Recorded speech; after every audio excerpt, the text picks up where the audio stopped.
July 25th? Yes, it is. July 25th, 2017. We're at the San Diego Air and Space Museum. And today I'm speaking with, your name, sir? John Caston, C-A-S-T-O-N. And your relationship with Hawley Bowlus. Yes. Who was he? Who was he? Yeah. Well, he was a resident of San Fernando, California. And I think he was a pioneer glider pilot. He learned to fly in World War I by taxiing the old airplanes from one end of the airport to the other in France. Wow. So then when he got back to the United States, and we're talking about early 1920s, I suppose? It's something like that, yeah. Okay, when did you first meet him? Well, I lived down the street from them Where was that? in San Fernando. Okay. Now, he became famous for building gliders, Yes, or should I say sailplanes, yes. which, He also was the inventor of the Airstream trailers right. in that time. Remember that trailer with the all metal? I had one. I owned one, I know what you're talking about. Oh, that was his invention too. I mean, his origination. When did you meet him? Well, he had a couple sons, and they lived up the street from us. So I just associated with the sons, and I got to working a little bit around there, mixing glue and sweeping floors. Okay, so let's go back again. So you were friends with Hawley Bowlus' sons. Yes, Okay, so that meant he was older than you. a year, 1 year, and one was a year or two younger. No, I mean, Hawley himself, how much older was he? Hawley? Yeah, Hawley, yeah. How much older was he than you? Oh gosh, he was already well known, Okay. and I probably remember at one time, but I don't at the moment. Okay, what year were you born? 1923. Okay, so when he was building his gliders, his first glider was called the paper wing? Was that his first glider? No, he built a glider, and trying to think. He built a glider. He built a glider, and he took it up on a little ridge Right. in Pacoima or San Fernando. They're Right, two yeah. together, and he had the family horse, and the family horse saw him. He's a couple hundred feet or so behind, and took off.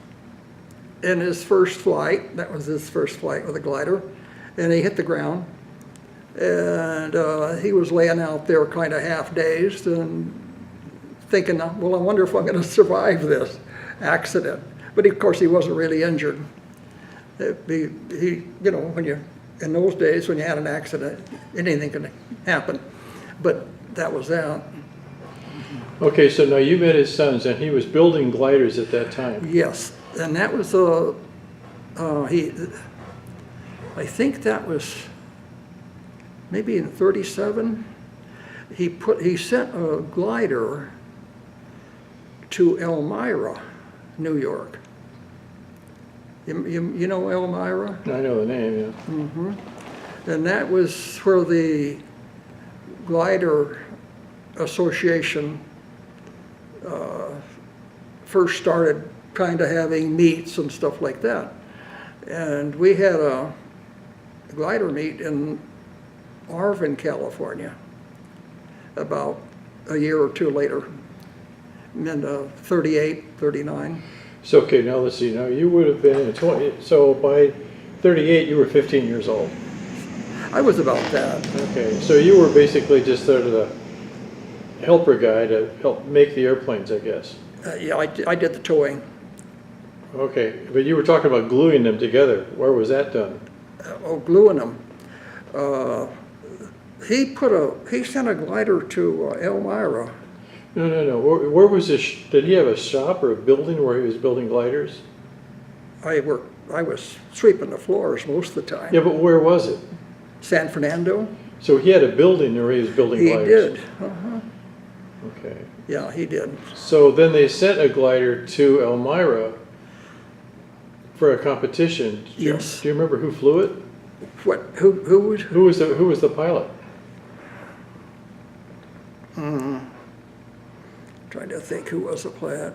Was it Dick DuPont? It could have been one of the DuPont, because he was in partnership. I think Dick DuPont financed him on some of that stuff. Okay. DuPont as in DuPont tape and paint and all that other stuff, right? Are you familiar with DuPonts? That's the DuPont family. They're very wealthy, right? They were the very rich people at that time. They were in I think, made a lot of money during World War I in the ammunition, right. explosive thing. So now you were working at the factory, sweeping floors and doing whatever. Yeah. Getting paid? Yeah, I got about 10 cents an hour. Oh, highly paid at that time, I guess. Yeah. So now somewhere in about 1938, he developed a new glider called the Baby Albatross. Yes. Like we have down on the floor. It was a year before that he did it. 38 is when I came in. Okay. And it was, the glider, I think, went in 37, might have gone to Elmira. What did you do at the factory? Did you help build the Baby Albatross? I helped them, there was building that stuff. I had nothing to do with the design. I was using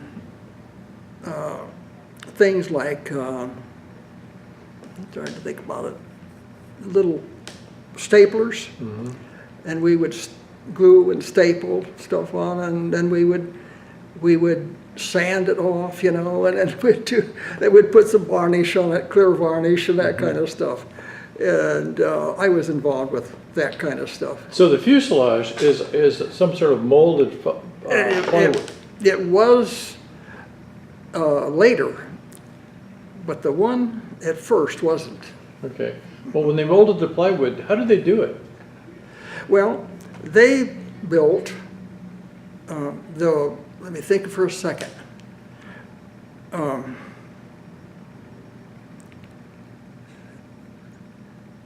The Winnie Mae was Wiley Post. Right. Remember that name? Yes. They built a concrete form, and then they built the matching one. Okay. And they would put a layer of wood down, of thin, Right. and you'd glue it. You'd put I think he put cheesecloth down to hold it, and then they would do it the other way, and then on the final one you would put it in the flow, and they put a airbag on top, and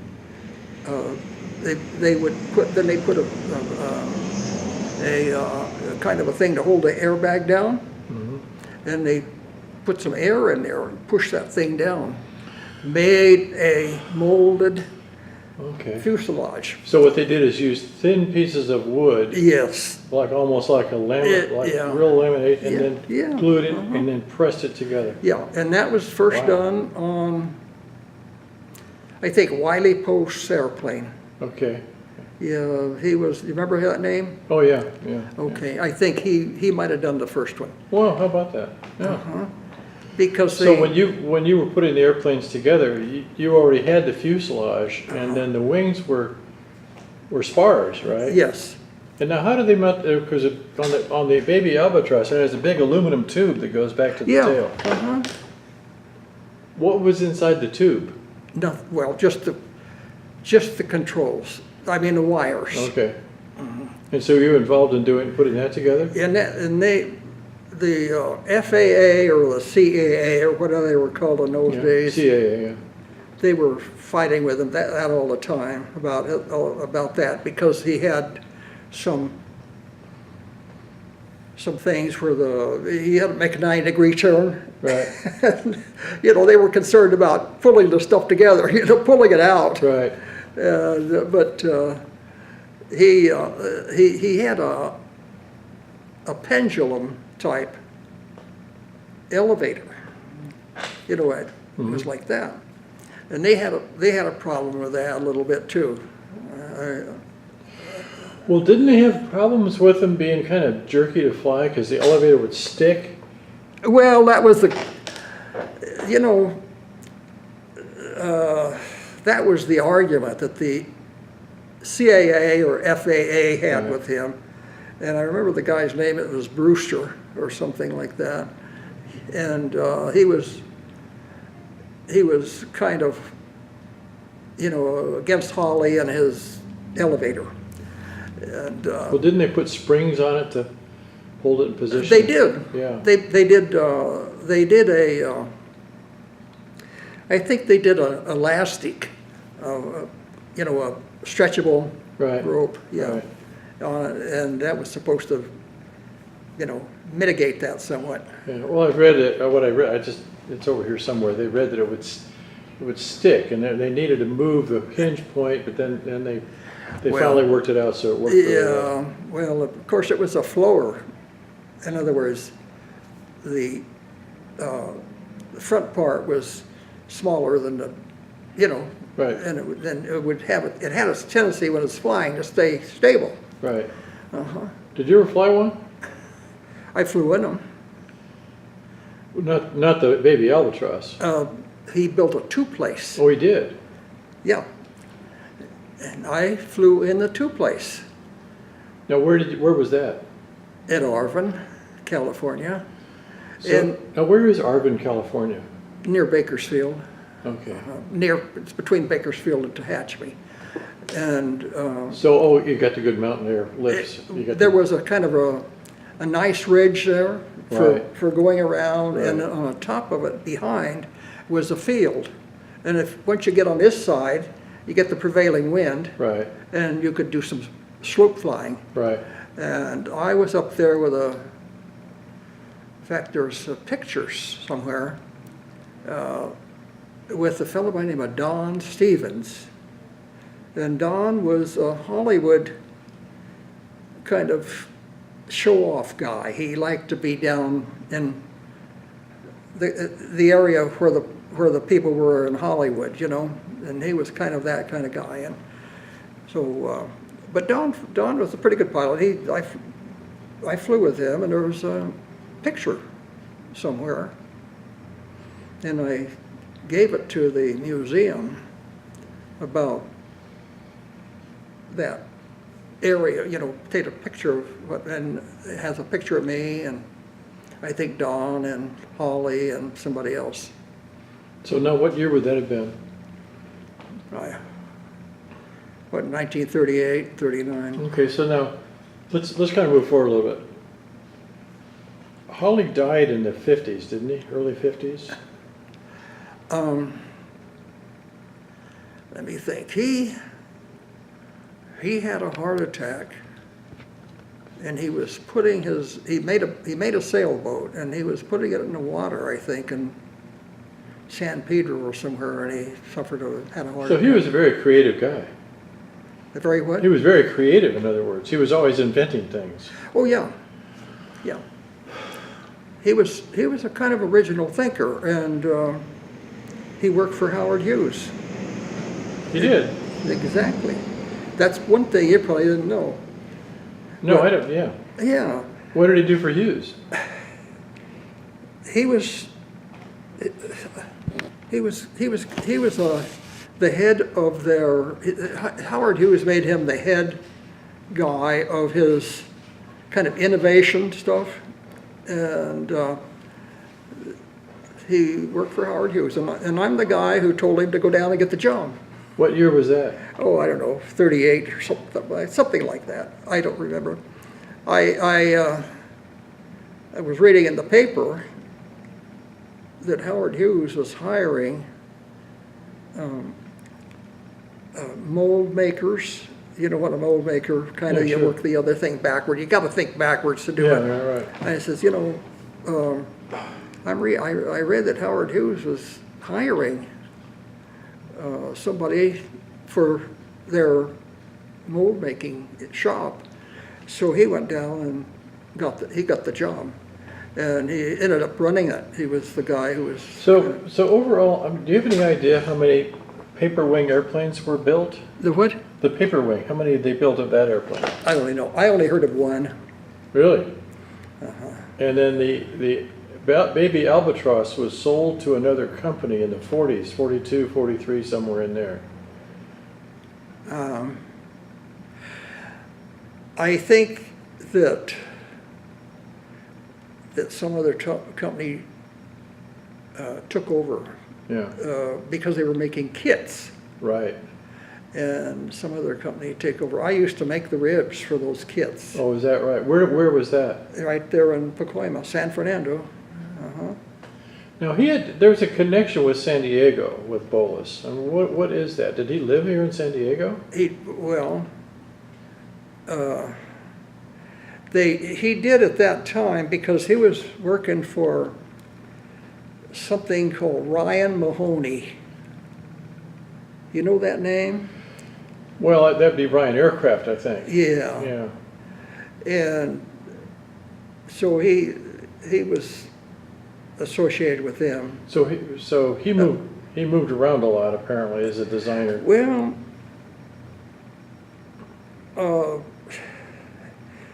I don't really think he moved very much, but he told me some stories about the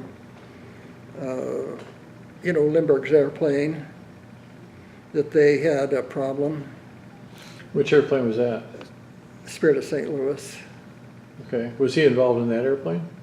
Was he in? Was he involved in designing that airplane? Yeah, he was the designer of that. They did it as they went along, and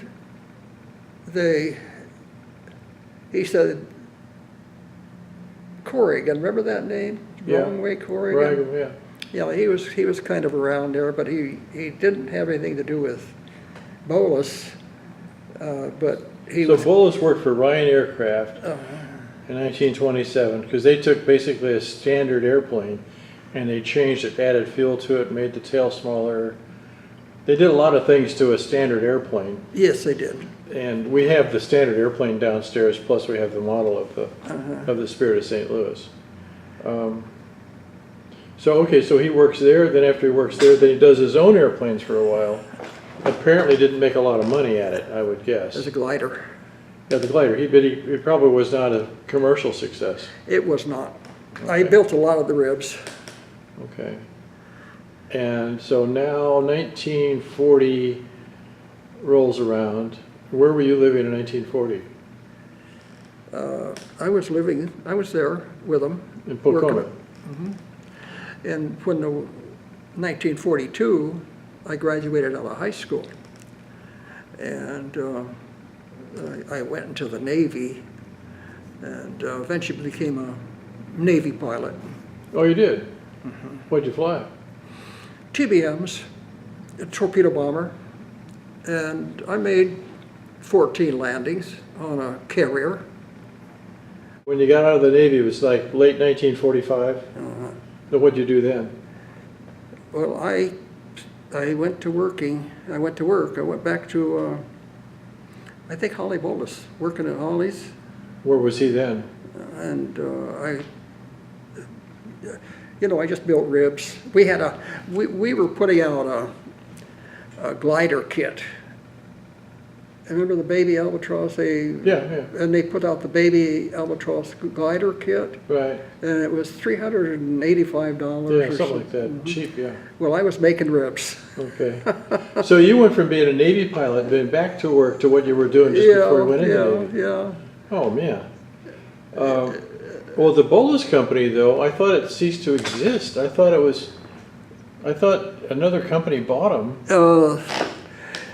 Nelson, the name Ted Nelson strikes me as being somebody that came in, and they wanted to make a powered glider. Did you ever see that? No. Well, they put the engine in the back, right, underneath, and that was a Bowlus baby albatross with a tricycle gear and a little Nelson engine. A guy by the name of Ted Nelson, I think it was, built those engines. And we had a problem with those engines. They overheated and they would freeze up. That's not good. And, well, that was, so they had to loosen up the engine quite a bit, you know, because it's air cooled. Right. So they made it sloppier, and they were able to get more hours out of the engines. Right. So did you ever fly one of those? I never did, but I flew in them. I mean, I rode in them once or twice. But so you never actually flew a glider by yourself? Never did. No, isn't that funny? I mean, here you were a qualified Navy pilot. You think you could fly that? You could certainly fly a glider. Yeah. Don Mitchell, remember that name? Nope. Well, he was a guy that was always he wanted to build a flying wing. Right. And so he had built one, and he had asked me. He knew that I was a pilot, qualified Navy pilot. I had commercial and everything else that went with it. So he contacted me, or I contacted him, I forget which, and he was out, I think at Hammett or somewhere. And he built this glider that he wanted me to fly. And he knew I could fly because I'd been a Navy pilot. And so I told him, sure, let me know, I'll come out and fly it. Well, Don had a heart attack. So you didn't continue in an aviation career after the Navy? You didn't fly anymore? I went to college. Went to college. What you got a degree in something? Yeah. What? I have a degree in agricultural things. Oh, I see. I went to Davis, you know Davis? Yeah. I went to Davis. Oh, that's right. She said you had a Christmas tree farm. Yeah. You had all sorts of stuff in Valley Center. Oh, Yes. yeah, I went to Davis and I went to Berkeley. Oh, wow. I took courses in those places. Okay, so your last relationship with Bowlus was shortly after the war for some short period of time, I guess. Yeah, well, Hawley Bowlus never had much money. Right. You know, he was the guy who just didn't have money. He said money was made to spend, and he was always kind of behind. Yeah. And and so he ended up working for Howard Hughes. Yeah. Well, I was the guy who told him to go to work for Howard Hughes because of mold design. Because they were running some ads. Yeah. And I always read the ads, you know, because I was working for Radio Plane. Remember Radio Plane? No. What was that? They're still active. What is it? They're a company that built. When I was there, we built a little flying wing, and it was radio directed. They were using them for target practice in the artillery. Really? And it had a little Kekoffer. Remember that Kekoffer company that put out outboard motors? Right. Yeah, and it used a Kekoffer. Yeah, the Kekoffer. Yeah, I forgot about that. That's from a long time ago. Yeah. I'm having problems with that too.